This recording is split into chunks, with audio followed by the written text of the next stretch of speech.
coast to coast like butter on toast, from east to west and back and forth. Marcus Whites, Conall McNeil is here, breaking down the NHL trade deadline, one of the most fun, busy times of the year for us fans. An exciting time, Marcus and I enjoying some time together here, though. Marcus, how are you today? Wakanda forever. I haven't seen it yet. Have you seen it? Oh, dang, no. Next, my hockey season, I'm traveling actually tonight. I'm leaving to go to Marlborough, Massachusetts with my Pee Wee hockey team. So okay. I am, after this weekend, I'm going to have probably a lot more free time. So I'm thinking next week, hopefully I'll hit it up. There you go. Okay. I'm excited.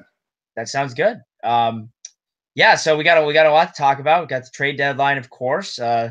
Special guest making an appearance as has become the annual tradition around the trade deadline. Taking some time out of a busy schedule. This person, familiar listeners of the show will know. We want to respect their privacy though, and kind of keep it under wraps until they actually come on the show. But we definitely want to thank them for being on the show with us, especially when they're in the middle of, I believe they're in the middle of work right now. They're in the middle of production, I think, for a that gives away. He's got 2 films coming out this year, Marcus. So yeah. He's a little post-production, some voiceover work he's doing right now just to fix some tunes. He also might be working to get back into shape after putting on the pounds to play Dick Cheney in That's right. In Backseat, directed by Adam McKay. That means, of course, that the one and only Christian Bale will be joining us for this. Sorry to give it away so soon, but Christian will be joining us. He'll be joining us from Conall's home once again. And we'll be going from there. He's Ubering from the airport right now. It's at ETA within 15 minutes or so. So the timing should be perfect. And he's got trade takes. He's got some takes on trades he's ready to give us. So we're going to mine him for all that he's worth. But we'll start with some of the trades that he doesn't have a take on. I guess, Conall, I think no better place to start than with your New York Rangers, the one of the busiest teams ahead of the trade deadline. Certainly, it seems like one GM really wants to reunite a former Ranger team at any and all costs, and some big moves. Let's just let's start with from the beginning, the Rick Nash trade, or do we start with the Nick Holden trade? I mean, somehow the Boston Bruins gave up a 3rd-round pick, and Ryan O'Gara, who doesn't seem like much, but he's maybe a depth prospect there. For a 3rd-round pick, you take what you can get for expiring contracts. Now, is O'Gara the one I saw tweeting about Lundqvist, like negatively? Yeah, did you see that retweet? Like, apparently he was pissed at him for losing him a Butchie overtime challenge. It's just hysterical, circa 3 years ago. So I'm like, yeah, full circle here there, buddy. So the lesson, kids, as always, is to never tweet. Exactly. Twitter never catches up with any of us at any point, of course. Starts with that. Listen, Nick Holden, you got a 3rd-round pick for a guy I would have traded for a bag of dog shit. Listen, Nick Holden, as Christian would say, he's a nice guy. But I don't cut it with him. Then a trade, the first ever for the Rangers and Devils. Michael Grabner going up to the Devils. Was it really the first ever trade? First ever trade between the Rangers and Devils. Okay. Rangers get a 2nd-round pick and a pretty above average, about a B prospect in Yegor Rykov. He's been playing in the KHL since he was 16. Was, I think, 2nd or 3rd. He was the highest scoring defenseman for Russia in the World Juniors this past year. He had 8 points in 7 games. He was like 2nd or 3rd overall in scoring for them. Good player. His contract comes up next year. We'll see how he comes with that. Both of those grades I'm happy with. And then, of course, the Rick Nash trade to Boston.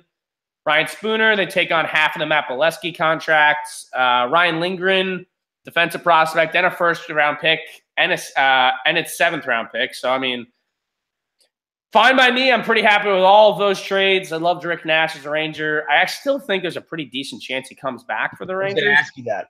I think apparently, according to some reports, Gorton tried to trade both Grabner and Nash somewhat locally for the travel purposes, because both of them have families with some young kids. And also maybe the enticing, Grabner doesn't even have to move. And Nash, that's a 4-hour drive. What's that? He just has to take the path instead of the subway. Yeah, you got to jump on the path or NJ Transit, depending on – I'm not sure where he lives. It depends on where he lives in the city. But regardless, it's an easy train ride away. And Rick Nash, not too far away either. I think Grabner will go and get overpaid on the market. I think Nash, if he likes it here, he'll come back on a discount. Could be a leader on this rebuild team, depending on how long that rebuild goes. I'm a fan of both trades for the Rangers. And then, of course, Marcus, the one that I didn't find out until after 3 p.m. yesterday. They pretty much was finalized by 2:59, according to Multi Reports. Rangers trading Ryan McDonagh, JT Miller in exchange for Vladislav Nemesnikov, defensive prospect Libor Hychek, forward prospect Brett Howden, a 2018 first-round pick, and then a 2019 conditional first-round pick. It'll be either a second-round pick or a first. If the Lightning were to win the Cup in one of the next 2 years with McDonagh on the roster, then it's a first-round pick. So you could potentially get 2 first-round picks out of it. Yeah, I think there's a good likelihood that it comes. Well, I'm all in. My dream scenario is they win the Cup this year and then are derailed by injuries next year, and then it's a lottery pick. So that's my hopes and dreams. I think overall, Marcus, give the Rangers a B+. B+,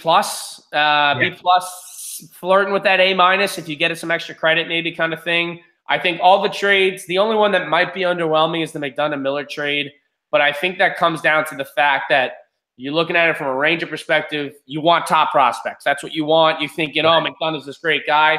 You got to look at it from Tampa's perspective. They don't want to ruin what they have as they're going for a Cup. They're not giving up Braden Point or Sergachev. We wanted Braden Point. We wanted Sergachev. They was pretty much a hard line. I think McDonagh's trade value is only going to go down. So I think you had no choice but to move him. I think the Rangers now have 3 first-round picks, 2 seconds, 2 thirds in this upcoming draft. They have some picks for next year's draft. And they restocked the pool. And Marcus, if you're going to rebuild, you need options. You need a ton of options. And you know what?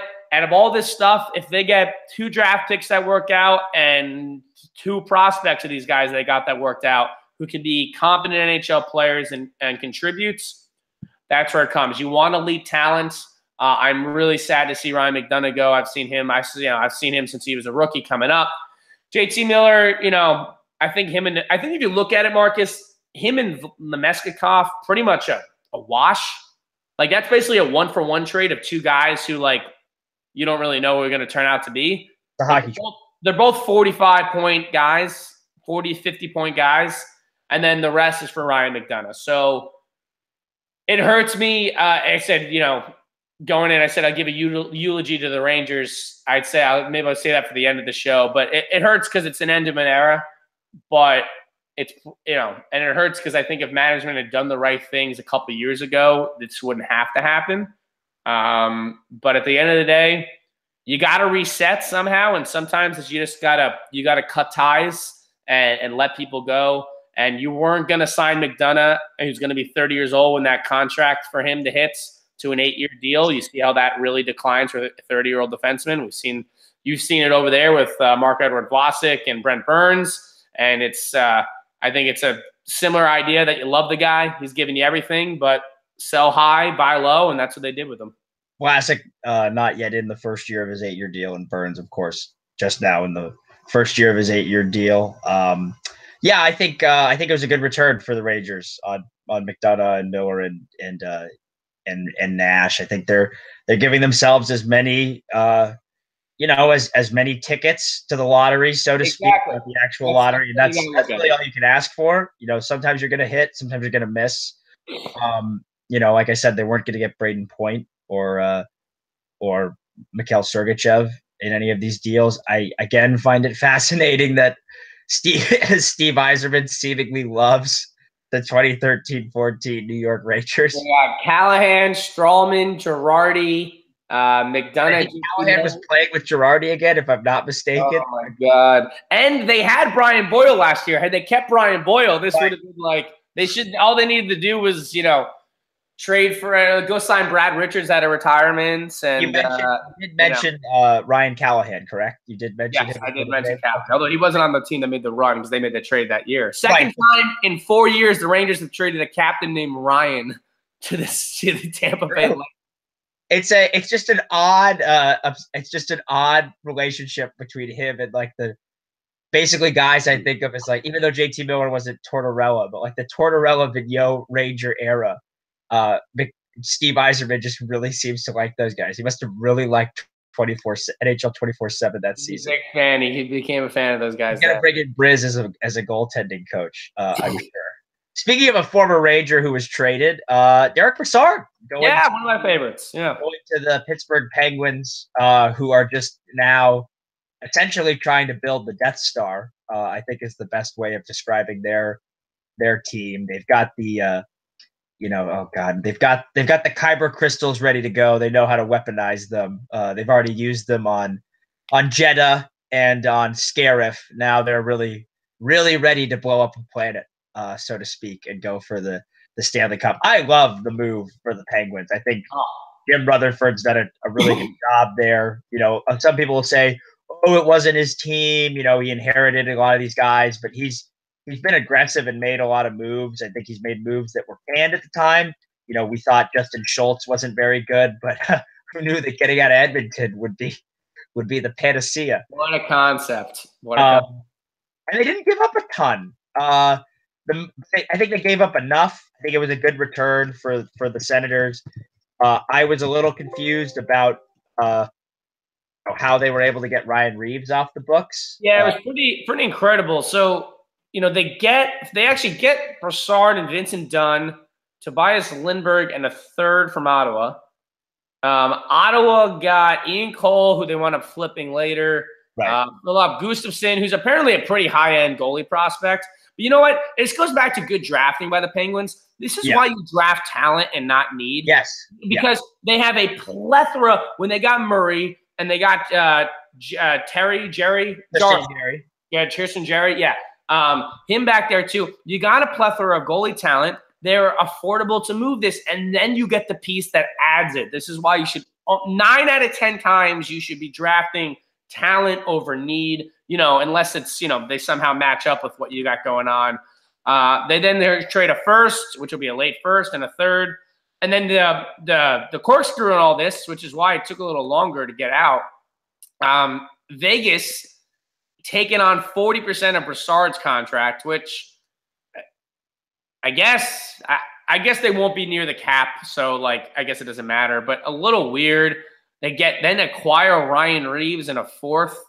It was kind of a bizarre thing to me. I don't really understand why Vegas did it, Marcus. Well, reportedly it was to keep Brassard out of the West. Yeah, but then Stastny gets traded over there. Right.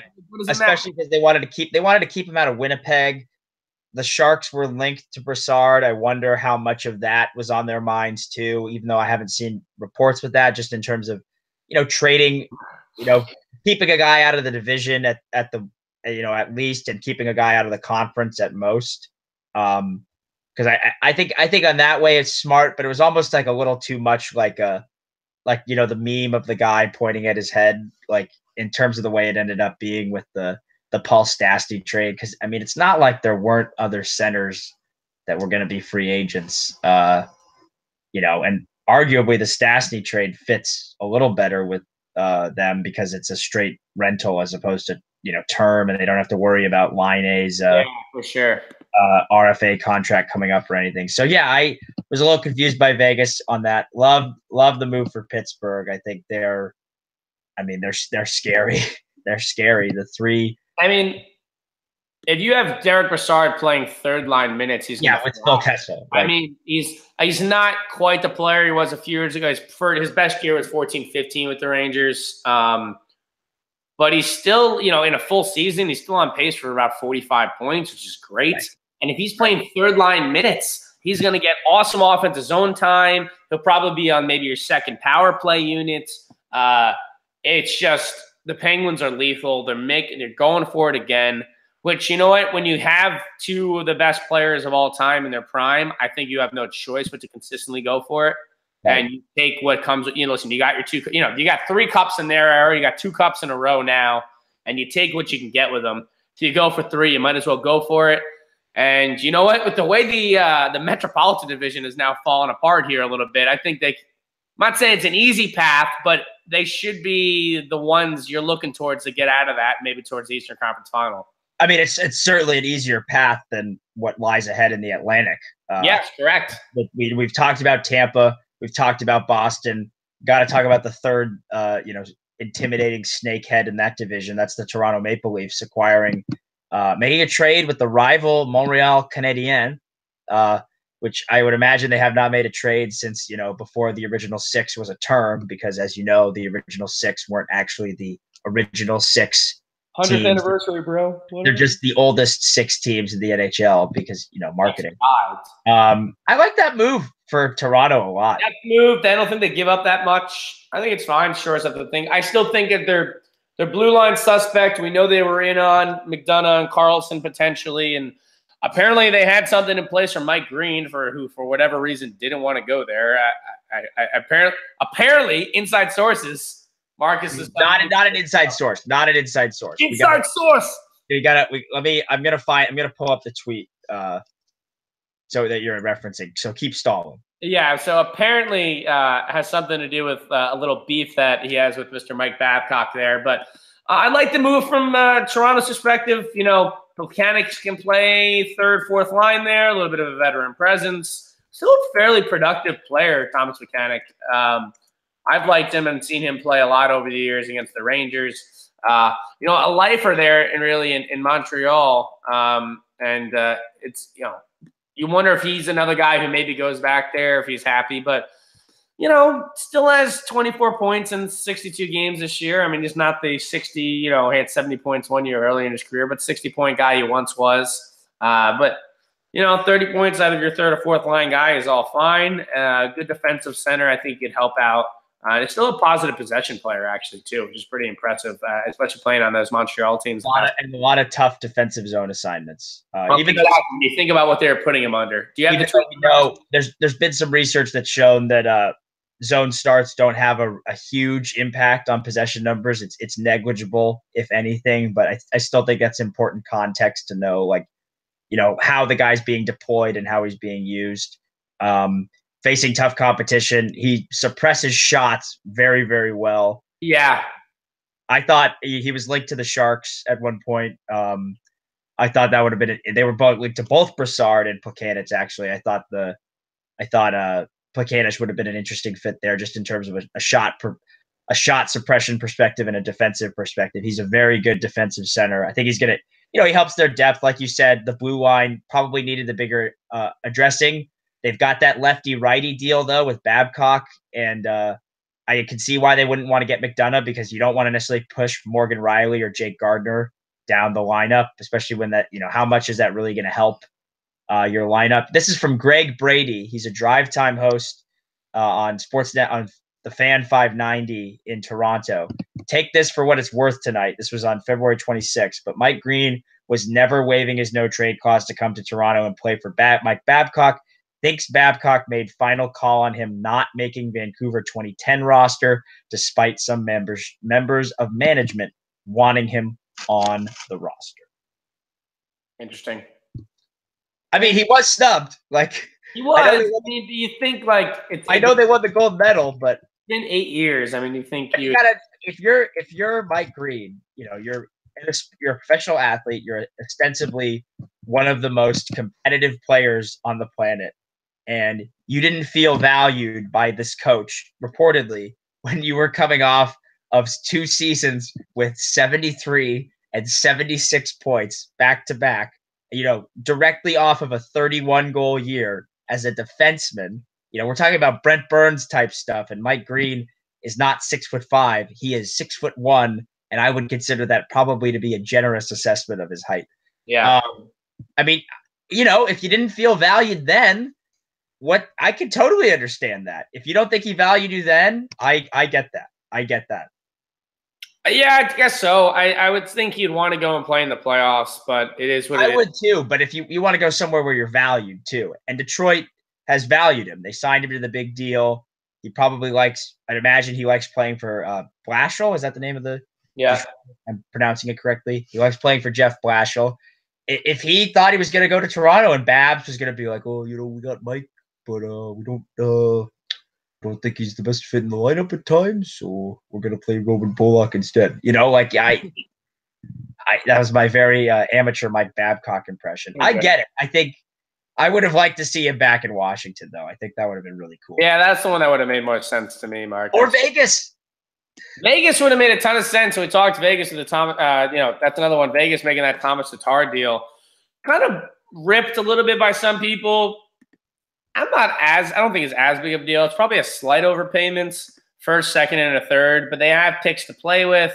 I think they're probably protecting themselves for some contracts they might have to give out this summer, depending on how people are going to, get overpaid. They've already. I'm going to bring them up on. I think this means one of Perron or Neal walks in free agent. That's what I'm saying. You got to figure they still got Neal's a free agent.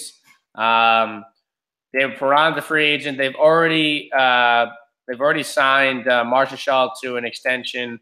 They got Riley Smith at $5 million a year, and they need some salary to hopefully go after a defenseman who could actually be a legit one there. I think. I really don't have a problem with the deal. We talk about Mike Green, though. I mean, why not throw in an extra third right, or a second or something, whatever you can convince them, and get Mike Green. And then all of a sudden you at least – I'm not saying Mike Green's a 1 at this point in his career because he's not. He's probably a 4 at best, but he's a power play specialist. He's a good right-handed defenseman. We talk about zone starts or whatever. You could shade him towards the offensive zone more often or not.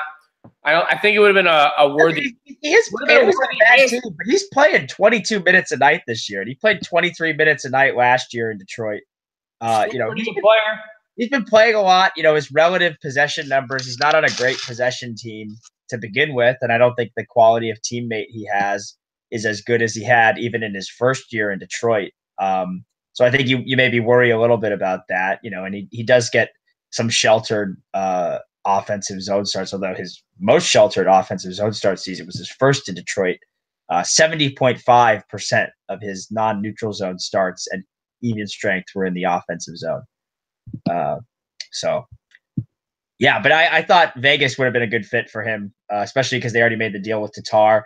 I like it from a Vegas perspective, though, even though they did give up a first-round pick, in that I think it strikes the right balance between needing to be ready for the future while also being pragmatic about how good your team is right now. Because if you draft a guy, because that pick's going to be like 27 through 31, probably maybe like 24, 25 at the earliest. If you draft a guy at 25 and he has the career of Thomas Tatar, or what Thomas Tatar's next 4 years are, you're probably going to be pretty thrilled with that level of production, especially at that kind of a pick. So I don't have a huge issue with that. And then if any of those other picks end up being anything remotely close to Tatar's NHL career to this point, you're ecstatic. You're through the roof. Yeah. So I like it from that sense. I do like it as a preparation to let James Neal and to let potentially David Perron go and to not overpay, because I like Tatar's contract a lot. I think he's got not bad. He's on a good deal. But yeah, interesting that they didn't make a bigger splash, so to speak, for a defenseman, which I know our special guest wanted to talk about. For sure here, Marcus, as he's pulling in here. I say one more trade just to touch on. I actually thought it was a nice trade, was the Flyers getting Mrazek. Yes. Just another Red Wings trade, yeah. Another whatever, nothing crazy, just conditional 4th and a conditional 3rd. I mean, like, really not that bad. I think you got to be excited for him going over there. And I think you're excited for the Flyers. They the division. I was going to say, as of right now, are actually somehow leading the division, which is pretty remarkable for a team that somehow lost 10 games in a row at some point this year. They are actually, Washington got points last night, so now Washington's back up. But the Flyers got a game in hand, or only a point behind them. So that could be very interesting to see where the top 3 in the Metro wind up finishing. And the Devils are only 2 points back there to finish there. I mean, to me, it's really emphasis on winning that 1 spot, so you don't have to play, you could potentially have to play the Flyers or the Caps. I mean, any of those teams. The Penguins are all legit there. The Devils obviously having a great year once Corey Schneider comes back. So I think it makes for an interesting stretch run here. But as he joins us, of course, right now, Marcus. Real quick before Tristan joins. All right, I'm going to sit out. He doesn't like being on camera, so let's take a seat. We neglected one trade. The San Jose Sharks acquiring Evander Kane for a conditional 2019 second-round pick. That becomes a first-round pick if Kane re-signs in San Jose, or if the Sharks win the Stanley Cup. They also gave up Danny O'Regan, as was tweeted out by Sierra Morley, the current editor of Fear the Fin. The Buffalo Sabres are trying to win the 2015 Bean Pot with Jack Eichel, Danny O'Regan, and Jack Eichel's other line mate, other than Danny O'Regan, whose name escapes me at the moment, all in the Buffalo Sabres organization. And I believe the Sharks also gave up a conditional 4th-round pick in 2020 that can be a 3rd-round. No, excuse me, a conditional 4th in 2019 that if the Sharks choose, then becomes a 3rd in 2020. They have the option to defer. Apparently, it was the only quote-unquote legitimate offer that Sabres general manager Jason Botterill had on the table. I'd imagine in this, and I don't know why that is. Kind of reading between the tea leaves, you have to wonder if that's due to Kane's past off of the ice. He was, accused of charges were later dropped, but he was later sued for sexual assault. He had charges dismissed as part of a plea agreement in a harassment case. He was sued in Vancouver for allegedly assaulting a man. Had issues with teammates in Winnipeg, the famous tracksuit incident that got him traded pretty much from Winnipeg. He wore a tracksuit to a team meeting. He then went to work out, and then Captain Dustin Byfuglien allegedly threw the tracksuit in the team shower. And of course, got into an in-practice scrap with one of his teammates this past year. Have to wonder if that was why. Mike Harrington of the Buffalo News, who covers the Sabres, speculated as much, thinking about the return. But also have to wonder if it's because of Kane's recent cold streak before he got to San Jose. Had only scored, I think, 5 goals since January 1st. Had kind of cooled off a little bit. Picked up 2 assists in his first game with the Sharks. They didn't give up a ton. They seem to think he's a guy that'll fit both in their short-term plans and their long-term plans. And they do have a ton of cap space this summer. We're gonna have to see how Joe Thornton kind of fits into that. I don't know. Who knows if it's a given he'll take a pay cut. Greg Wyshynski seems to hope so. He's hoping for a Sharks super team next year with Tavares and Thornton back at a discount. I don't know how realistic that is. I know it'd be a lot of fun for the fans out here in the Bay Area if the Sharks had a similar juggernaut. Because I think an underrated, I like the move on an on-ice perspective for the Sharks. I think it made sense for what they were trying to do to their top 6, and I think he fits, on paper. I think there are legitimate concerns, and I think those concerns have to be raised. And I think Doug Wilson was asked about those a lot. They seem to be, I don't want to say minimizing those concerns, but they seem to be, not necessarily too concerned with those concerns, but they're confident that he's matured. He said he's matured. General manager thinks he's matured. Teammates vouched for him. So it's a complex move, I think, but I think you saw the on-ice impact right away in his first game. I think everyone slots into their proper spot in the lineup with him there. And I think part of that, is because of Thornton's absence left that as well. But they've needed help on the wings since Patrick Marleau left. Yeah, I was going to say that. Since Marleau left, I think it's a nice fit.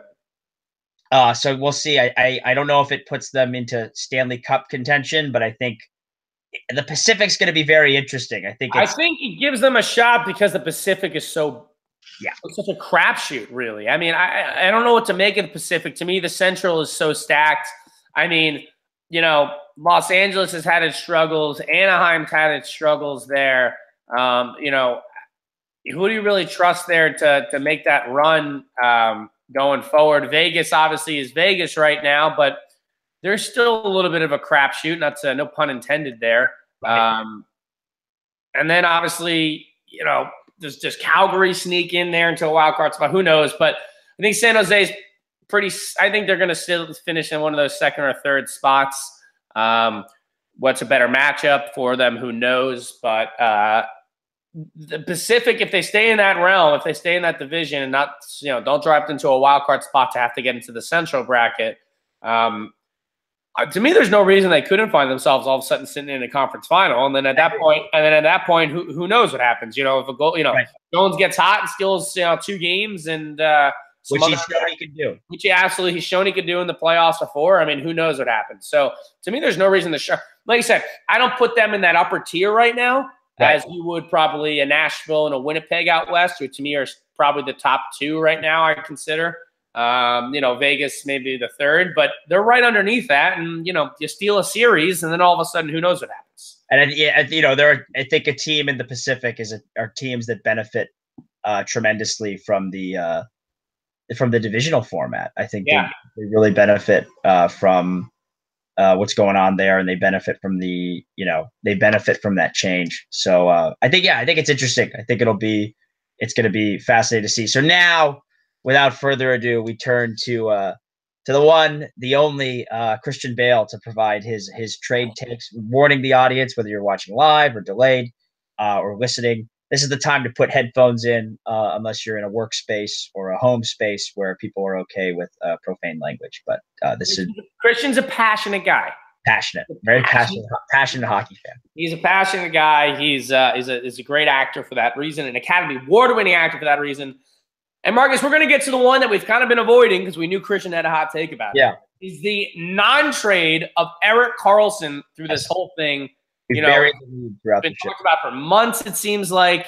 Ottawa's a dumpster fire right now if they're just selling off assets and they don't want to spend money and blah, blah, blah. You think, okay, they're going to maximize Karlsson's value, trade him now for a team that can get 2 runs out of him. Marcus, they don't do it. And Christian really has some hot takes here. Christian, thoughts on the Karlsson trade, or the non-Karlsson trade, I should say. Fuck are you doing? Yeah, wow. My goodness.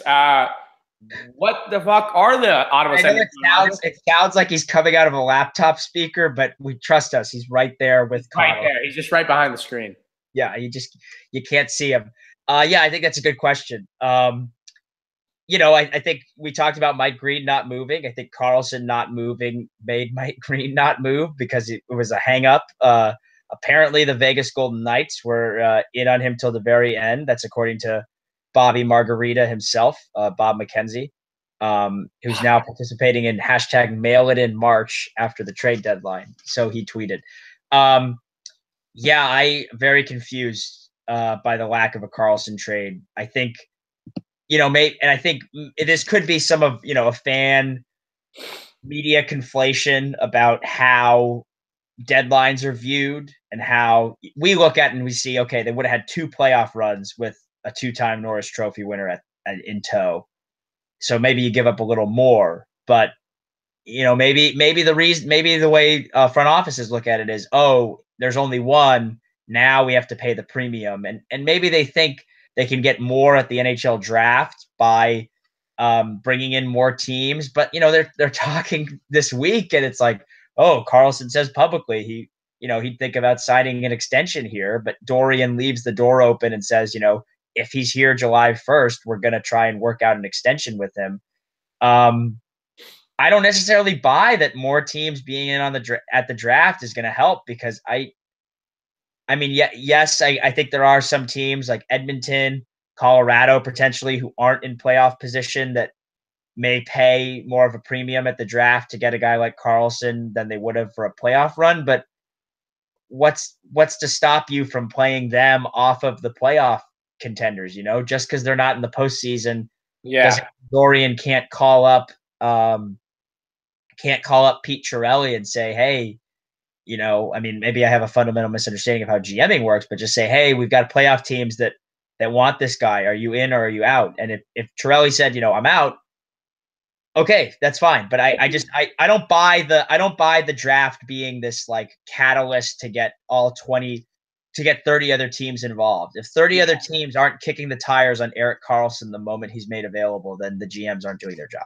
I couldn't agree more. To me, that's just almost, I want to say the old boys club of the NHL, like covering for each other in a way. I mean, it's like, it is a generational talent. If you can get him, you could say, oh, for 2 playoff, whatever. If you can get him, you get him. And I think now a lot's going to have to do with if he's going to re-sign with teams. Like you said, it opens the door a little bit more, but do you get a better offer? I don't know. I really don't know. And to me, I would rather pay an offer, and you also have to consider here, Marcus. I mean, he's making $6.5 million. If you got him now at the trade deadline, that's a prorated, all right? That's about 75% of that contract off. And if you needed to, the Ottawa Senators could have eaten a chunk of that contract. So imagine you do that. You pay a little bit more for them to eat some of that contract, even if it's 25%. And now, even if it's half, I mean, you have Erik Karlsson for a little over $3 million for another year. And that means you can do more damage this offseason. To me, this was the time to pay a premium for him. We talked about the Ryan McDonagh trade. Clearly, those are the two guys teams are after. A lot of teams kicking the tire. Washington, obviously, he went to Tampa, the Las Vegas Golden Knights, all these teams. I don't understand the problem. The problem right now with Ottawa is what direction are you going in? And I think that's why Christian is very upset here, and that there's no direction for Ottawa. That they've already traded Brassard. They get Matt Duchene literally just to put off spending money for another year, basically. He's not going to resign there. Why the hell would he resign there? And so after all this dumpster fire, I don't know why Karlsson would stay there when he can go to the open market.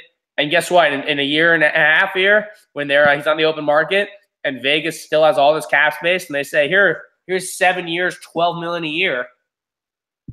See you later. He's walking out the door for nothing at that point. So to me, I think they blew it. I don't think going to the draft floor helps them. Yeah, I agree. I think it's a mistake. I think it's a mistake. We'll see what kind of return they get at the draft, if at all. But it's gonna be kind of fascinating to see moving forward. Yeah. Next trade up here, we're going to give it a quick discussion on, I think, a much more lighthearted Christian on this one, and I think we agree with him. That's the Paul Stastny trade from St. Louis to Winnipeg in exchange for a 2018 first-round pick and the rights to a pretty highly touted prospect in Eric Foley. Christian, thoughts on this trade here? Oh, good for you. And how was it? That's pretty good. It was a good trade. I'm glad Christian asked us what we thought of that at the end there. I really like this trade for both teams. You mentioned both teams, yeah. I think Doug Armstrong deserves credit for being pragmatic and realistic about his team's, where his team stands. I think he saw a team that probably overachieved a little bit this year in the absence of Robbie Fabry and are now coming a bit back down to earth. And he said, okay, I can either splurge right now or I can clear the decks a little bit, get some assets, and then hope to make a massive pitch this summer to any number of available free agents: James Van Riemsdyk, John Tavares, Tyler Bozak. No, okay, he's not in the same class. But there's, it's a pretty good free agent. Potentially a Joe Thornton. We'll see. I mean, he'll be coming off of a significant knee injury for the second time in as many seasons. But there's a lot of free agents out there this summer. And I like the move for the Blues from that perspective. And I love the move for the Jets. They say to Vegas, okay, you got rid of Brassard. That's fine. We'll just bring in Paul Stastny, who's a better version of Derek Brassard. Right. At worst, a comparable player. Like, at best, a better one. Is that fair to say? Like, I would say he's probably a slightly better player. I mean, I've thought he was underrated for a long time. I think he's a little bit better defensively, and he's just a good, Paul Stastny's a good hockey player. I like Paul. I've considered Paul Stastny to be a U.S. hockey snub at both the last World Cup and the 2014 Olympics. When Paul Stastny was a free agent last, which I think was 2014-15. 14-15. I wanted the Rangers to sign him badly. I thought he would have been a great addition. I like Paul Stastny a lot. I think it gives Winnipeg, who we've been on this train since August. I was skeptical. Dude, all aboard the choo-choo train or the private jet, whatever you want to say there. I'm happy for both sides. And like you said, good for the St. Louis management for the second year in a row. They made the playoffs last year, by the way, and got to the second round. I take that back. Paul Stastny was at the 2014 Olympics. He was not stubbed. Oh, there you go. Sorry, that team is so forgettable that we forgot about it. He was not at the World Cup, though. Should have been. Yeah. Well, Brandon Dubinsky was there. Oh, and Justin Advocator. Oh, don't get me started. Yeah, let's go, boys. We'll have to do a little. Did we talk Olympics last time? Did we get to do Olympics last time? We'll touch on the important Olympic game, and that was the women's Right. game. Well, and we'll touch a little bit too on. I don't want to say I have a rant ready, but I've got some USA hockey takes ready. All right, that's fine. But listen, they get a first-round pick. They get a guy, Eric Foley, who's supposedly a fairly highly touted prospect in the Jets organization. I like it from both sides. The Blues are realistic. The Jets are realistic, saying, "Hey, listen." Cap space to their advantage too, and retaining some of that salary. Exactly. So that use, which is, I know I see some good writers on Twitter talking about it, and teams under you. Cap space is a tremendous asset to have. Yeah, it is a tremendous leverage. If you even looking at the Rangers here, who took on Matt Bolesky's contract at 50%, to get a Ryan Spooner and a Lindgren there, I mean, it's that's the kind of move that you can make. It's a team that Vegas can make. Teams with cap space can do. Good for both teams. I'm excited for both teams. The Blues could still make the playoffs. They won a game last night, and finally, after a big skid here, they're still right. They're tied with Anaheim. Anaheim just happens to have a game in hand. Good for the Blues. Good for the Jets. I like it from both sides, and I think it sets the Blues up to go for it next year. And once again, who says Stastny doesn't come back? I mean, who knows? It's always a possibility you got to take into effect here. And they do have to sign Fabry this summer. He's an RFA. But that's right. Although to their leverage has had 2 years of injuries, so but you gotta think they're going to be in on John Tavares. I think pretty much every team would be dumb not to. You're looking at $18 to $22 million in cap space, depending on what it rises to. The NHL projected 78 to 82 million in salary. Even if it goes up to 80 million, 5 million, you take the middle ground there. I mean, that's a lot of money for teams to use there. I think it's going to be a big thing.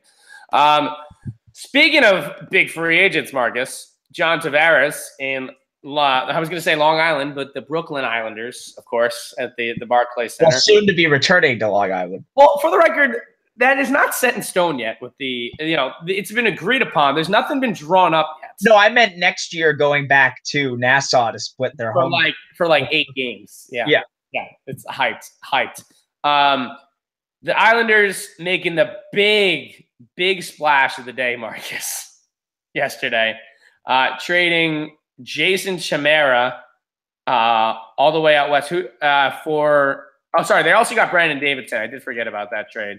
The Chimera trade is honestly so forgetful for me. I actually forgot who they traded. Oh, Chris Wagner. Sorry. So the make or break that's going to keep John Tavares in New York, Chris Wagner.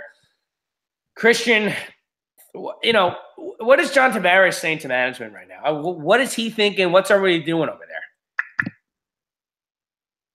Oops, sorry. You don't fucking understand what it's like working with actors. That's what that is. That's what that is, man.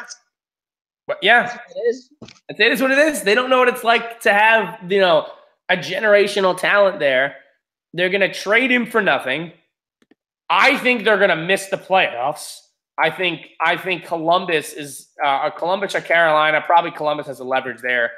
Columbus is going to stay pat in that second wild card spot. And you know what's going to happen at the end of the summer? They're going to do nothing to keep John Tavares, and he's going to walk for nothing. Marcus, does Garth Snow and the Islanders management know what it's like working with actors or elite actors, elite talents? Christian Bale, John Tavares. He's made some great moves, right? And that's the Garth Snow conundrum, is that he's made some great moves, but he's also made some head scratchers. Every time he trades with the Edmonton Oilers, it works out. Like, he got the pick that became Matt Barzal for Griffin Reinhart. And then he also got Jordan Eberle for him. They did re-sign. Who did they re-sign to it? Was it Josh Bailey? They re-signed Josh Bailey to an extension. And, that can certainly help keep John Tavares here. But, man, it's just maybe we're misunderstanding, but maybe it's more of a lock than we realize. But they didn't exactly give him a ton of reason to stay with what they did.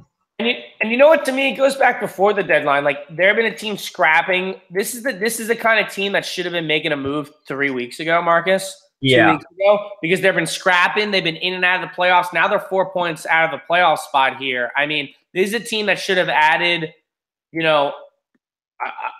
some sort of scoring winger there. I mean, realistically, I mean, listen, the two guys who jump out whose price tag wasn't enormous, they probably could have done it, if you're asking me, are two guys they could have brought back, who were once there once upon a time.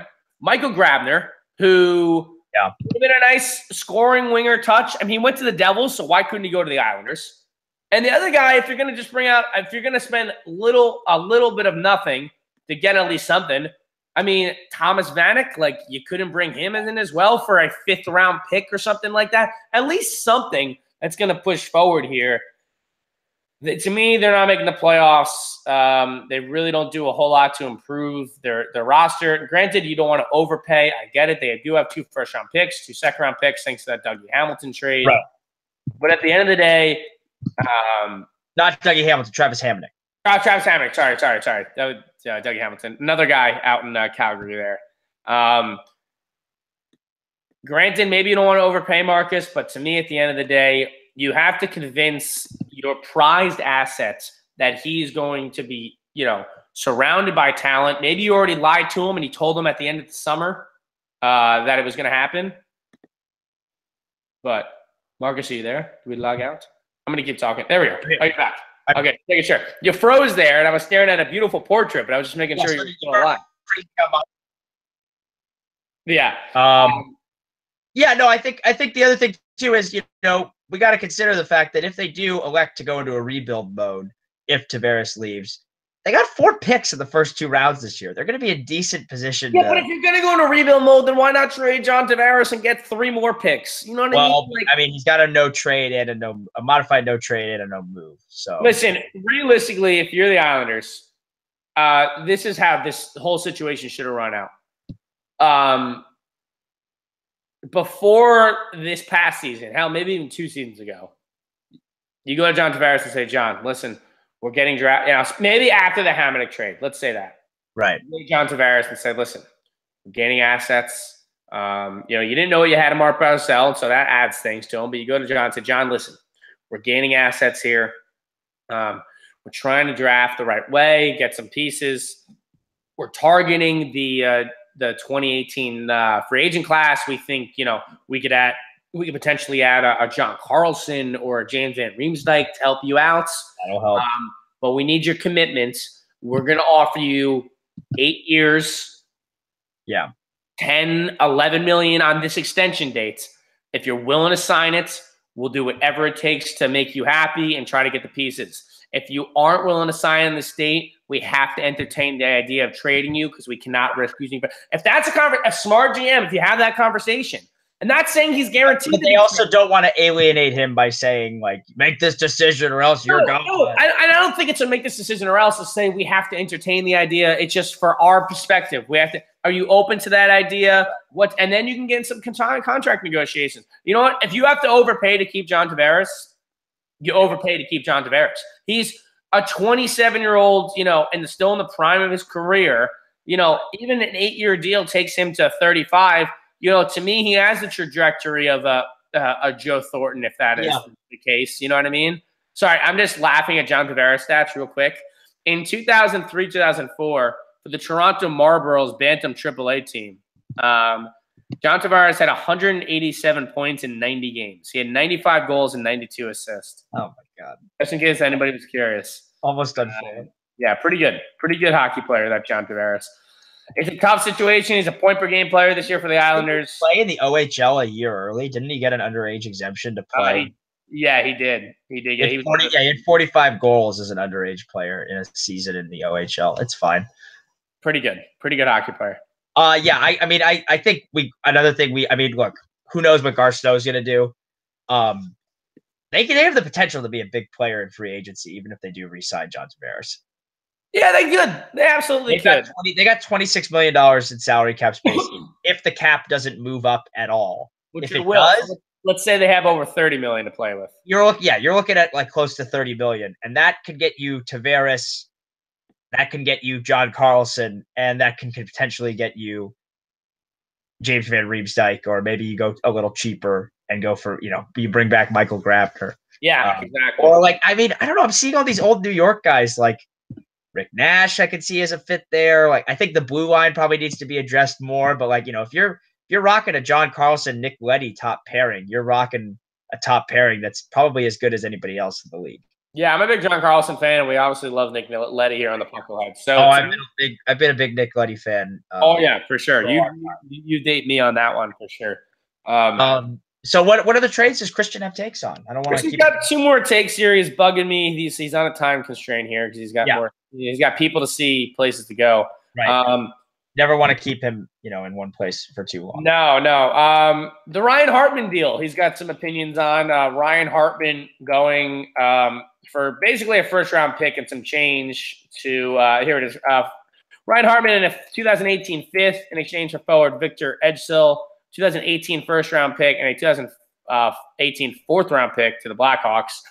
Ryan Hartman, good player, and we love Dave Pohl here, but we're not really sure what he's doing. But I think it does say something about Stan Bowman. Christian, thoughts on what do you think about Stan Bowman? Nice guy. You're a nice guy. Yeah, he's a nice guy. He's a nice guy if teams are going to keep giving him first-round picks. He's got to be, buying steak dinners and sending, some nice Christmas cards and a nice fruit bowl for these guys. Stan Bowman continuing to just circumvent every cap with a host of stuff, and now getting a first-round pick for Ryan Hartman, who was a first-round pick, but, in his own right, but is already 23 years old. Certainly not sure he's a real prospect anymore. I think that 23, 24-year-old, you kind of start flirting out of the prospect pool. 16th, 31 points last year. He's got 25 points this year. He's been on a slump though recently. I mean, he had, I think, 8 goals in his first 10 games or 7 goals in his first 10 games. He's only had, 9 in the, he's only had 2 the previous 45 games. So, I mean, look, he's a regular NHLer. He's probably a middle 6 forward, probably a little closer to the bottom 6, ideally, and that's where Nashville seemingly is going to play him. I think he scored in his first game. Yeah, he had the game winner. And if you get that from a 30th overall pick, you're gonna be pretty stoked. And that's what he was. That's probably what Nashville will end up being around. I see them in the Stanley Cup Finals, so them Winnipeg. It's a real shame about the divisional format because Winnipeg and them is just Winnipeg and them are going to play in the second round probably, and that should be the conference final. So that's and he's only 6 points off of what he had last year, and in 19 less games, and that's he's only got 8 goals as opposed to 19 last year. So there's he's not benefiting from a shooting percentage spike necessarily. I haven't checked his PDO, so I could be wrong, but it's an interesting trade in the sense that I don't get why teams are giving Stan Bowman first round picks because he's going to find a way to maneuver out of whatever he's Houdini, right? Like he's just going to find a way to maneuver out of whatever cap hell he's in. I mean, they're going to find a way to get Erik Karlsson by trading Host's salary and Brent Seabrook. Yeah. Exactly. Like, that's what I think. He gets this extra first round pick, right? And they've got 2 first round picks next year, and they got their picks in each years. He's got an extra pick now. He could absolutely package that to a team that is like, if you're going to give us Brent Seabrook, you got to give us a first round pick. Like, just give Brent Seabrook to Ottawa or Arizona. A team with massive cap space. Arizona, like Florida, anything like Dale Talon's going to be all over that. Oh, come on. Dale Talon wants that. Dude, Brent Seabrook to Florida. You heard it here first, folks. I think the only benefit, Ryan Hartman is an RFA, so he's controllable asset too, which, probably a little bit more of an appeal there, compared to trading for a UFA. So I think you give it there, but Stan Bowman must be buying a lot of steak dinners and sending some nice champagne and whiskey around and paying for some massages because it just seems to always work out for this guy, doesn't it? It always seems to. I mean, so I think he's in a good spot in terms of the pick. Not a ton of UFAs coming around, of course. They're still in cap heck, if you will. But a nice little move there to get a first round pick that you can maybe package with one of your problem contracts. I mean, Brent Seabrook still has 7 years left on his deal. I was just looking at it. It's atrocious. Duncan Keith has 6. Yeah, at least Duncan Keith's going to be producing for at least 2 more Duncan Keith didn't score a goal until February this year, by the way. Still a fairly productive player, but yeah, that's a problem. That's a problem. You figured something would go off of a defender's face in at some point. Right. Last but not least, before Christian has to run, we thank him for his time as always. He's of course. I think he's our most frequent guest at this point, non-Cole Zimmerman division. Yeah, has to be. Non-co-host Cole Zimmerman has to be our most frequent. He basically is our 4th co-host, honorary co-host, Christian Bale. I mean, yeah, comes once a year, flies in, and with Syracuse or to Colts Neck, New Jersey, wherever he may be, he comes around. Very specific places that he can be seen. Yeah, he can't even be seen. He's just there. It's just convenience, really. Marcus. By the way, Duncan Keith's career high in points, 69. Nice. Good for him. That's why he's a top 100 NHL player. Anyway, and Joe Thornton isn't. Nope, not a Did top. Paul Correa even make that list? Didn't Malkin not make the list too, or whatever? Or all these guys. So many guys we could have put on there instead. Oh my god. Anyway, he's on the list. Yeah, I'm just gonna make you laugh. Sorry. Okay, moving on here. Last but not least, the Vancouver Canucks, Marcus, who did a whole lot of nothing at this year's trade deadline. They had an asset in Vanek they could have moved. You wondered if they were able to move the Sedin twins. They signed Eric Branson to a contract extension. The Vancouver Canucks, a team that's slotted in, I believe, the 4th spot right now in the lottery picks here. Saw them play last night. Did they beat the Rangers? No, Henrik Lundqvist made 50 saves. The Rangers won 6-5 in overtime. Henrik Lundqvist is going to single-handedly ruin the tank for the Rangers. If they really want to tank, Hank should get injured, and they should put him on long-term IR. I meant to ask you, and I'll ask you when Christian leaves. I do have an interesting Lundqvist question, given the Rangers' other moves. So yeah, for sure. But in relation to the Ottawa, not the Ottawa Senators, who also do not get it, as Christian's going to tell us here, but the Vancouver Canucks, needing draft picks, don't acquire a single one at this deadline. Christian, what's up with the Canucks? Does not get it. Good adjustments. Okay. I mean, he doesn't get it. Jim Benning trying to argue back there, but Christian says he does not get it. And really, he doesn't get it. Because if you're going to rebuild, draft picks and prospects are the way to go. Not extending. You're not trading for Tyler Mott, okay? Or taking on the UC Yoganen contract for no reason for Thomas Vanek. You couldn't just make that Thomas Vanek contract, just trade him for a 4th-round pick or a 5th-round pick. I mean, that would be of more service than what the Vancouver Canucks got. They are sitting here, they actually lost draft picks this year because of the what trade was this? Because of the Derek Pouliot trade they made. So they only have 6 draft picks this year in a draft that has been touted by many experts as one of the deepest in recent memory. As the best in 15 years. I mean, the most best in recent memory, as not even past the first round, depth through the first couple rounds, and they only have 6 freaking picks. They have Louis Eriksson for 4 more years at $6 million. They got an awful Brandon Sutter contract, Sam Gagner contract I could live with. They extend Erica Branson for 3 more years at $4 million apiece, and he's just a nightmare on the blue line. Their goaltending situation is a disaster, and they're eventually going to lose their 2 best assets in Daniel and Henrik Sedin. Argus, does he not get it? What are we missing here? He doesn't get it. You needed picks. What is he trying to accomplish? They're still in. He got an extension. He got a contract extension. I know. They're in limbo, man. They just remain like. That's not to say Tyler Mott's a bad player, and maybe you weren't going to get much for Thomas Vanek, who has been now on pretty much every team in the league in a 5-year span. And I think he's a guy that's always a little bit, perception to how we would value him. He's a bit undervalued in that sense, but get yourself some kind of pick. I mean, you got a forward that got waived by the Blue Jackets, UC Jokinen, who's the only other guy that's played on more teams recently than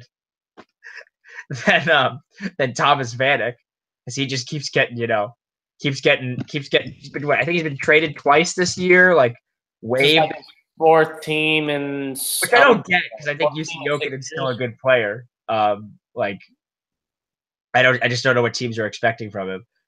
This Vanek trade is fascinating in that sense that like I don't think they understand the rebuild, and I think they just remain in, they remain in limbo. Like they're, I think you're gonna be at a point now where by the time your rebuild is done, or you're ready, so to speak, Bo Horvat will be like, based on aging curves and how we know NHL players on the whole tend to age. It's, there's exceptions abound.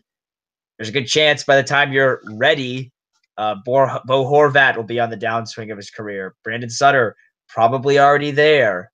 Are you really going to waste Brock Besser's ELC years and just have nothing around him? It looks like they might. I don't. You know what's going to happen is a team like the Vancouver Canucks is going to fluke into the number 1 overall pick. They're going to get Dahlin, who's going to speed up the process for him. And then Jim Benny's going to get another contract extension. And then in 4 years where they're a dumpster fire, they're like, I don't know what happened. Yeah, I think I can very much see, because they've got a ton of cap space and the Sedins are going to be gone, that, they're a pretty low-key Canadian market, nice place to play. Maybe they're in on John Tavares, or they get one of these big name guys. All of a sudden, they've got a pretty good group. They'll have just gotten the number 1 pick with Rasmus Dahlin, and then it's going to be, the Oilers with Connor McDavid all over again. Does the Dahlin pick, Marcus, and he's pretty much the consensus number 1, although the top 3, unless you ask the Swedish Olympic head coach. That's right, who put him out as a 7th. Does that impact where some of these free agents might go if he's that good, do you think? Or is it still too early? Well, I think McDavid undoubtedly had an impact on getting free agents. I don't think Lucic goes there unless like McDavid was there. I don't know if he's going to have as much of an impact on attracting free agents as we might think. But I think if you're a team like Vancouver and you play in a city like Vancouver, like which is a cosmopolitan, right on the waterfront, beautiful area. You're in Canada. Yeah. I think that's an appealing destination as is, and I think Dahlin's only going to help. I don't know if McDavid totally helps in Edmonton because it's Edmonton.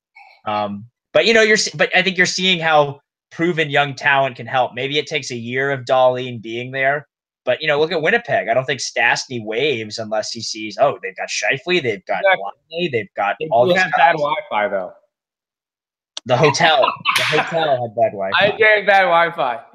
The hotel had bad Wi-Fi. It was not I don't think it was an attack on the city's civic infrastructure, but maybe they'll write a Players Tribune article about it afterward. At the end of the day, though, Marcus, I will say, well, first off, thanks to our guest, Christian Bale. Thank you, Christian, for joining us as always. We'll see him next year, hopefully. Yeah, hopefully he doesn't. I would say a pretty exciting trade deadline compared to years past. Here's how I look at it. Normally it under-promises and under-delivers. This year it over-promised and under-delivered, which is a massive improvement over the former. Because there's a lot of no Pacioretty, no Carlson. Yes. There's the no trades that are probably bigger than the actual trade. And in that way, it was more like an NBA trade deadline, which this year I think the NBA trade deadline over-promised and then over-delivered.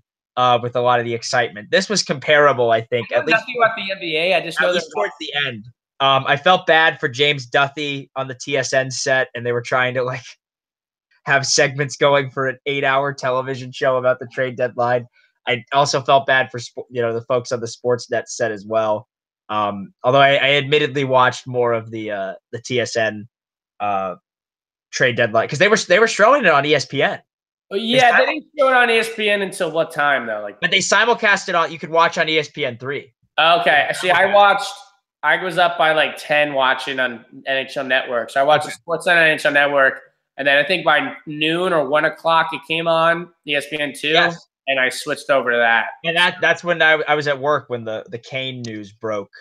I was watching it on ESPN2. I was watching which is great. I thought it was a smart play there because I'm sure they figured no one's really watching during the daytime at this time anyway.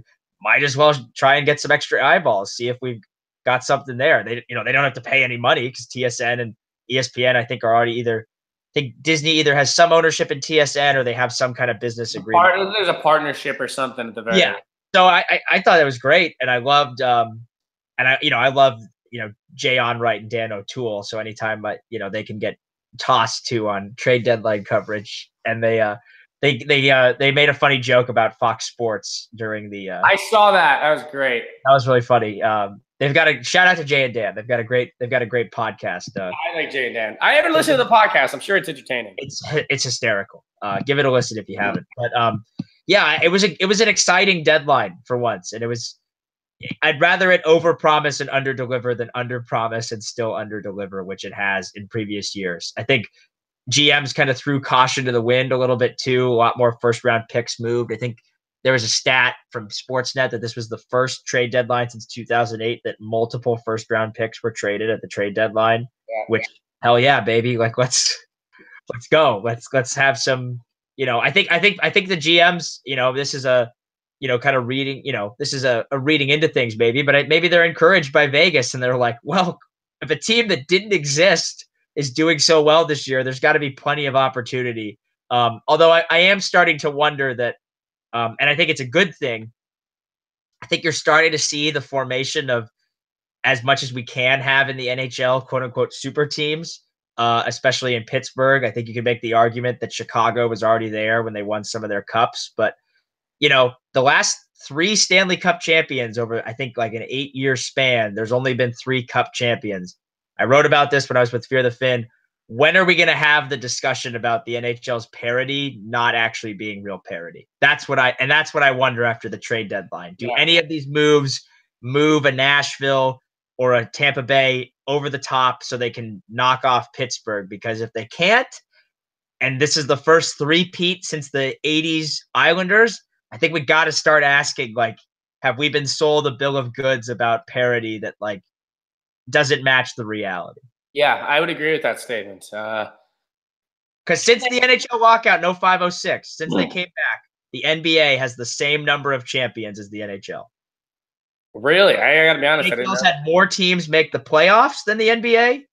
In that, more teams have had multiple playoff appearances, I think, and there have been more different runner-ups than in the NBA. But if the same teams are winning every year, does it really matter who the runner-up is? And that is my friend. Carolina, Anaheim, Detroit, Pittsburgh, Chicago, Boston, Kings, Chicago, Kings. Here, I'll pull it up. Chicago, I wrote about it. Chicago, and then Pittsburgh twice. Pittsburgh again. So that's the same team. So yeah, so that's like, yeah. I wrote about it. I'll pull up the. I wrote about this last year. 3 times. Shortly after the, I believe. Twice. Soon after. Because I wrote about it because Barkley went on one of those broadcasts. It was like, your math right? The NHL. So since 2005-06, 7 different franchises have won Stanley Cups. Carolina, Anaheim, Detroit, Pittsburgh, Chicago, Boston, Los Angeles. Yeah, 7 teams, yeah. Since over that same span, 7 NBA franchises, Miami, San Antonio, Boston, Los Angeles, Dallas, Golden State, and Cleveland have won titles. Suck it, NHL. It's a conspiracy! I'm just arguing. I'm not, because I think, we talk about NFL parity too, but the Patriots win every year until they lost to Nick Foles this year. Like, I wonder if parity is the right word to use. I don't know if it is. I think it's a good debate, though. I think that's pretty interesting. I do too. I think it's an interesting point of conversation. Pittsburgh was to win again. I mean, at this point, it's going to get ridiculous. I mean, and I think, like, as I wrote in the piece, like, the teams with the best management, no matter if there's parity or not, are the ones that are going to win. Look at the Penguins and Jim Rutherford. Look what he's amassed. Look at the Warriors and Bob Myers. They drafted all their players, and that allowed them to then sign Kevin Durant. Like, good management wins out, regardless of whether or not there's a hard cap or a soft cap. At the end of the day, it all starts with management. I couldn't agree more. And that goes without said here. As we finish up here on the show, I think we want to touch on the Olympics a little bit. Wrapping up here, the men's tournament, which I watched so little of, it doesn't matter. The women's tournament, which I was very into, and one of the most entertaining hockey games I think I've ever watched in the U.S.-Canada gold medal match for the women's. Yes. Unfortunately, it had to end in a shootout. I tweeted that out, but the Lamoureux goal was one of the best shootout moves I've ever seen. Yeah, I'm just saying that because it was cool. But like one of the Canadian players, Forsberg, like if that's going to be the shootout, we get to decide a gold medal. Like, and I'm not just saying that because the U.S. won. If Lamoureux hadn't scored and the game-winning goal was someone getting Forsberg, like, come on, like that's worth the price of admission. Easily, it was one of the most entertaining hockey games I've ever watched. Men's, women's, college, professional, high school, whatever you want to conclude. That's probably the top 5 most entertaining I've ever watched. And so I know you have something you need to be said about the men's bracket. Well, I wonder too if I look at the women's game, and I do think, and this is a more in depth. You know, I think I talked about this I've talked about with you off the air, but you know, Ken Dryden's piece, or not his piece, but his book about Steve Monador, which I think is a must read for any sports fan, let alone a hockey fan. And frankly, it's just a must read in general. It's a great piece of journalism.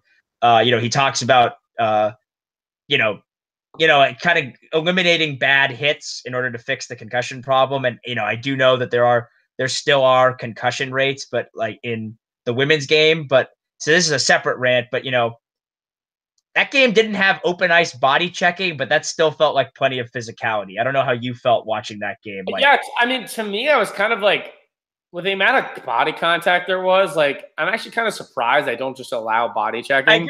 I agree. Like, I was like, listen, if it's, you know, at a younger level and it's co-ed and I completely understand, that's fine. Or even just a younger level in general, Exactly. But at the end of the day, I don't understand why they're competitive. My argument is that hockey is physical enough on its own, like without the open ice, you know, like Scott Stevens type hits. You know what I mean? Like I'm watching those Canada-US games. I'm like, there's no body checking allowed. Like they're beating the shit out of each other. Right? Who would have thought? Like who would have thought this? Yeah, I thought it was a great game.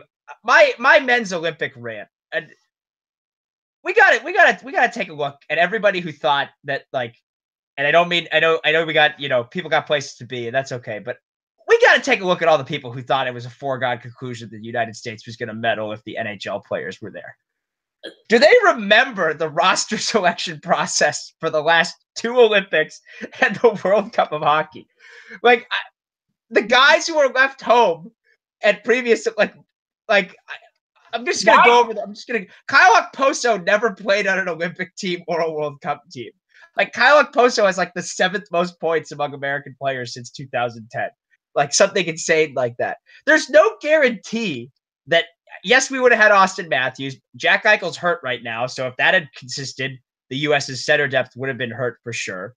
You're telling me it's guaranteed that both of Shane Gostisbehere and Charlie McAvoy would have been at the Olympics? Absolutely not. It's not guaranteed. Have we seen, like, they don't, we've seen it. They don't value the young players at this. Like, Scott Burnside wrote the thing about how they selected the team. David Poyle's like, hey, what about Seth Jones? I know I drafted him and he's only 19.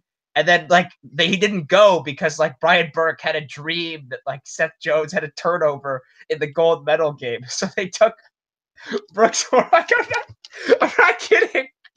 So like all this talk about like, you know, there are all these articles about like, oh, the US, if they had gone, they would have won. Like, oh, they would have medaled. Like, I don't buy that. I don't buy it at all because I know there would have been controversial decisions and they would have left guys at home. I know that for a fact.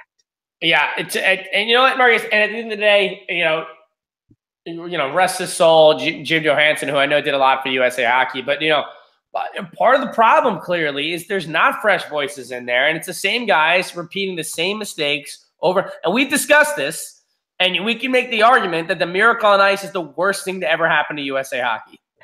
As much as I love it, and I love Herb Brooks, and I cry every time I watch Miracle. Think about this. It's called a miracle, and their strategy is to replicate it. It's called... A miracle's supposed to be like a 1 in a million thing here. Right. You cannot replicate a miracle, and that's the plan. I mean, and then they, Granado was saying, "Oh, I think we had the right balance of pro and college players," and it's like the college guys were the best players on the team. The problem, you know what they should do, Marcus? If they're going to go forward with non-Olympic, not NHLers, it should be like the and this is the only thing, by the way, that USA Soccer gets right. So, suck a dick. I hate you. I don't care. I'm so angry that they're not in the World Cup. Oh God, I'm so angry. Basically have a U23 team with 3 overages. Basically give me the World Junior roster. Yeah. Give me the World Junior roster. No, right. and you can have maybe there's a couple guys who are like 21 who are still playing. That's the Olympic format rule. That's the formats rule, and I wonder if the okay, then USA Soccer sucks even more. Yeah, so that's gonna. I wonder if they're gonna do that at the next Olympics. You basically could take most of the World Junior team. You could have a couple guys who are maybe or 21. Brian Gianta, you can. No. I'm not watching Brian Gianta's slow ass try to skate around the Olympic ring, and then he somehow gets a contract with the Boston Bruins. What a joke, Brian Gianta.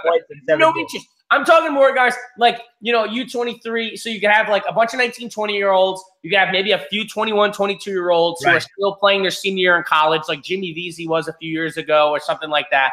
And then you could have a couple other guys mixed in for veteran leadership. I don't even know who you'd take, frankly, because Bobby Sanguinetti really worked out for everybody there. By the way, Bobby Sanguinetti, Rangers 2006 first-round draft pick, 21st overall. You know who's taking 22? Who? Claude Giroux. Oh God! So the Rangers really hit it at park. So I got the dream passage pulled up here in the Burnside article. Oh, please! I read this occasionally ever since. It's been 4 years and it still still haunts me. With a little more than a month until the team is announced, GM David Poile confesses on the November 25th conference call that he had a dream that defenseman Jack Johnson wasn't named to the squad. Poile was racked with angst, believing they'd made a horrible mistake. Later, as a counterpoint, Brian Burke says he'd had a dream the U.S. team lost a medal game because of a mistake by 19-year-old rookie defenseman Seth Jones. I can't. And I know that these guys may not have necessarily been involved in the team, but that kind of thinking permeates throughout USA hockey. So don't tell me that they would have taken this ultra talented roster. Like Jack Johnson would have been at the Olympics again, or Brooks, or somewhat, you know what I mean? There would have been like Phil Kessel would have been left off. Like there's no doubt in my mind. Phil Kessel would have been left off for like Ryan Callahan, so he could be because Phil Kessel tweeted. Because remember he tweeted and David Backus was like, people don't forget. Like it's pretty funny actually. Speaking of Phil Kessel, I'm currently reading. By the way, shameless plug. He's become my favorite podcast. Is Craig Houston's The Full 60 podcast. He does a great interview with Burnside on that. Who talks about that article, by the way. Oh, really? So check it out. Article? Yes, correct. They talk about it in the podcast. What do they say? What's the takeaway? Burnside, and he feels bad he ruined a relationship with Brian Burke, but he's defending his honor, basically saying, if you didn't want me to write stuff down, then tell me not to write it down. Yeah. He said there were some things they let him in the room, and he would be like, they'd be like, Bernie, like, don't put this in. He'd be like, okay, not going to be in there. But then if you don't say something's off the record to a reporter, it's exactly. On then he's like, I didn't put there. He goes, it could have been 10 times worse, but I didn't put it in because they asked me not to. Yeah. So he's, like Full 60. They're also timeless. Like you can listen to them at any time. They're just kind of talking about, he has players, he has had ex-coaches and management, all different kinds of writers, cool stuff. But I'm also reading his book right now, Behind the Bench, and in which each chapter he watches a game with an NHL coach or a former NHL coach. And I just read the chapter with Ron Wilson, who coached the 2010 Olympic team. Ron Wilson has a passionate hate for Phil Kessel. Right. And he brought it up multiple times. Like, Houston's Roads, he's like quoting, he's like, they're just watching the game. They goes, there's Phil screwing it up again. He's like chirping him while he's watching the game 8 years ago. Like, so it's pretty funny stuff. And Phil Kessel, I think, is the leading American point getter this year, not named Johnny Gaudreau. He might be ahead of Johnny Gaudreau, but there's no guarantee both of them would have been on the roster. That's my take. Johnny Gaudreau is too small to play on the big ice. Like, I mean, they didn't beat a team of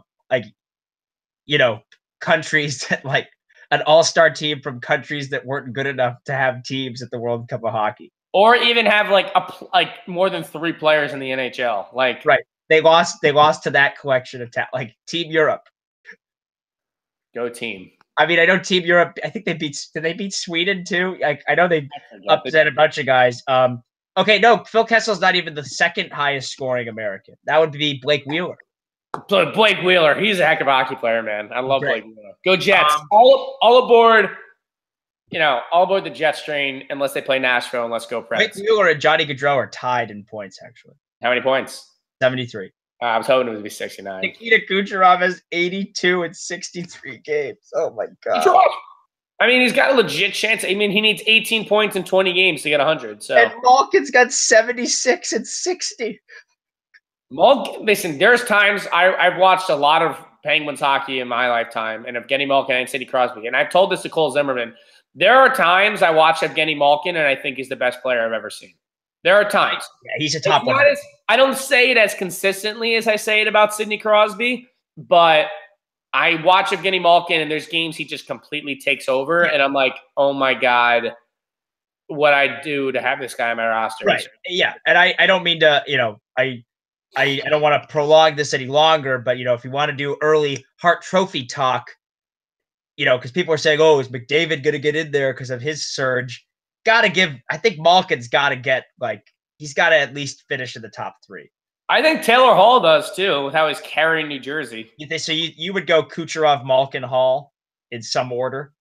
Oh, God, there's only top 3, right? Because then I think Blake Wheeler could probably be up there too. Yeah. Man, that's tough. Who's your top 5 then? Who are your top 5 MVP candidates?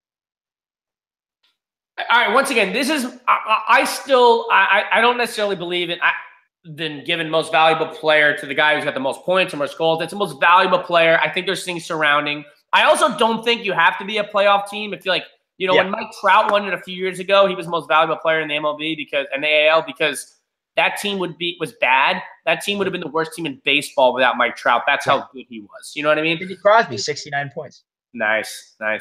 To me, it's some combination of Kucherov. I got Hall in there because I watched the Devils and then I watched Taylor Hall, and it's like if they didn't have Taylor Hall, they'd be a lottery. They'd be a bottom 5 team. That's how good Taylor Hall is. He's just absolutely incredible. Good job, Edmonton. Off the World Cup roster too. Dope. We should get him American citizenship so he can get left off the next USA Olympic team. Exactly. Taylor Hall, Kucherov, got to have Malkin. Bergeron got hurt, so I don't think Bergeron's going to be in it anymore. You think it's Bergeron or Marchand, though, that's driving the bus? Yeah, either one, really. And then I like Blake Wheeler up in Winnipeg. And then, after that, take your pick. I think those 4 guys who I really lean towards, I guess you can maybe have a Bergeron or a Marchand there. I don't see as one of the goalies going to be in there this year. I think Vasilevsky would have an argument. Yeah, I just think Vasilevsky plays on such a good team, but he's been outrageous. What other goalie can make that save behind their back? If Calgary makes it, I think Johnny Gaudreau could be up there. Yeah, I do too. Claude Giroux, by the way, 4th in the league in scoring. Claude Giroux, I was gonna say position change, move to the wing, Claude Giroux having a nice year. By the way, a good MVP candidate. Sidney Crosby. I'm on the Taylor Hall for MVP train, just because it'd be funny, mostly. Sidney Crosby, 69 points. Nice. And so is Jacob Voracek. Nice. And Taylor Hall is only 1 point away from 69 points. Nice. So we're all good. He'd be. You do think the Edmonton Oilers could use a winger like that, or Jordan Eberle would fit there too. I mean, we know Gallant's going to get Coach of the Year, but do you think Marchessault gets a nod in the MVP voting? No. 18th in scoring, undrafted. Florida gave him away for free. No, he'll somehow win comeback player of the year or whatever that is, the Masterson. Oh yeah. They'd probably give it to somebody else. I think if he had stayed healthy, I think Joe Thornton would have been a lock. Yeah, that would have been a good pick for sure. All right, Marcus. Well, I got to run here just as Christian's going to run here. Get our lives together. Folks, we hope you enjoyed our Christian Bale or interview, or I wouldn't say it's an interview. I'd say it's it's just him kind of going off, him kind of giving his opinions. Definitely a one-sided interview if it's an interview. Exactly. I say we'll hopefully be on before the end of the regular season to wrap things up, give a little for sure. I say wrap things up for the regular season, and then sadly the Rangers will not be in it, but the Sharks should be in it, and we get ready for the playoffs. I still think it'll be an exciting playoffs though, because I think a lot of exciting teams in it, and it could be a bloodbath.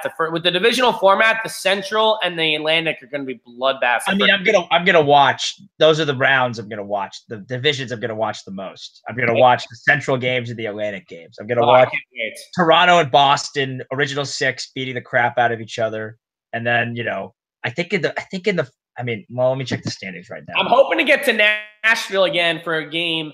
I'm not going to go. Frontier Airlines out of Trenton, New Jersey, has like round trip flights to Nashville now for like $150. So I might go for like a second round playoff series, so I could actually buy tickets to the game this time and not pay.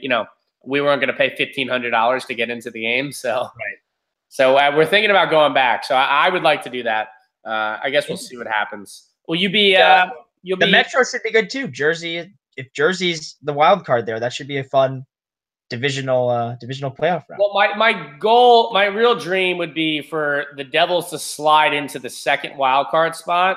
Oh, Tampa Bay, Jersey. And then they play Tampa in the first round. And I could basically just go root for the Rangers at that point. So, at that point, it's like, oh, you're rooting for the Lightning? No, the Rangers, actually. Right. But you'll still have to root against Brian Boyle. Well, Brian Rouse, my boy. It's all right. I could root for Dan Girardi. Yeah. Oh man! All right, as I get one more cheap shot in on Dan Girardi, I think we'll wrap it up there. Yeah, right. Poor Dan Girardi. He's never just, he's got a beautiful family this year. It's amazing when you surround someone with actual talent. Got a beautiful family. He does have a nice family. He does have a nice family. Does it? He'll be on. All right. He'll be in the Olympic roster in 20. Oh yeah, 2022. Oh yeah, for sure. He'll be the sixth defenseman at veteran leadership. All right. On that note, I think we're gonna call it quits. We'll do this again soon. Thank you, Conall, as always. Thank you, as always, for watching, listening, however you consume this. We've got a YouTube page. We're on Twitter, the Puckleheads, Facebook. We don't update any of those nearly enough. So thank you for your patience. Have a good one.